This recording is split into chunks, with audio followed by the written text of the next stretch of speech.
Alors on va appeler dans quelques secondes un syndicat policier pour évoquer cette circulaire autour de la réquisition. Alors je ne sais même pas si on peut dire réquisition, mais en tout cas cette volonté de Christophe Castaner de donner les masques aux soignants.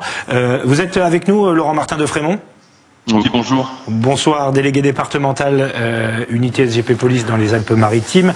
On vous a vu sur ce plateau déjà lors de nos émissions spéciales. C'est donc ça, la consigne qui est donnée aux policiers, les masques FFP2, vous devez les donner aux soignants? Ouais, absolument, c'est la consigne qui a été passée.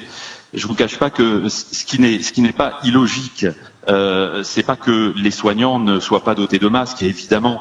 Je crois qu'on fait tous preuve de solidarité et on est tous d'accord sur ce point. Par contre, ce qui est scandaleux, c'est que ceux qui aujourd'hui sont censés faire de telle sorte que les gens se confinent, que ceux-là qui sont aussi en première ligne, n'en soient pas dotés aujourd'hui.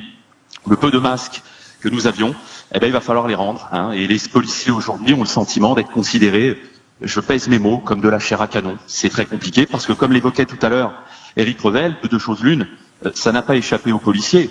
Nous avons vu hier le président Macron et les autorités préfectorales avec des masques, alors qu'on répète aux policiers depuis maintenant plus de 10 jours que les masques ne servent à rien et qu'il faut d'abord et prioritairement mettre en place les gestes barrières. Alors oui, les gestes barrières, d'accord, mais les policiers aujourd'hui s'interrogent et ne comprennent pas pourquoi, effectivement, on a vu hier le président de la République et les autorités préfectorales avec des masques. Alors là aussi, quelque part, ça ne nous choque pas de voir le président avec un masque, mais ce qui nous choque, c'est de voir les policiers. Il y a un manque de cohérence. Est-ce que vous envisagez d'arrêter les contrôles? Alors écoutez, nous c'est très simple. Au titre de notre organisation Unité SGP Police, notre secrétaire régional Bruno Bartosetti et notre secrétaire général Yves Lefebvre l'ont répété, on déclinera ceci sur les Alpes-Maritimes, pas de masque, pas de contrôle. C'est clair, c'est net et c'est précis. On ne peut pas envoyer des fonctionnaires de police aujourd'hui au casse-pipe. À partir de quand? Malheureusement ce qui se passe. À partir de quand? Nous avons lancé ce mot d'ordre déjà depuis un bon moment. Alors je dois bien vous avouer que sur les Alpes-Maritimes, la directrice départementale de la sécurité publique et la directrice départementale de la police aux frontières ont fait ce qu'elles pouvaient. C'est-à-dire qu'il y a des masques qui dans un premier temps avaient été libérés. Ça, localement, je crois qu'il faut savoir le reconnaître. La problématique aujourd'hui, elle vient de Paris.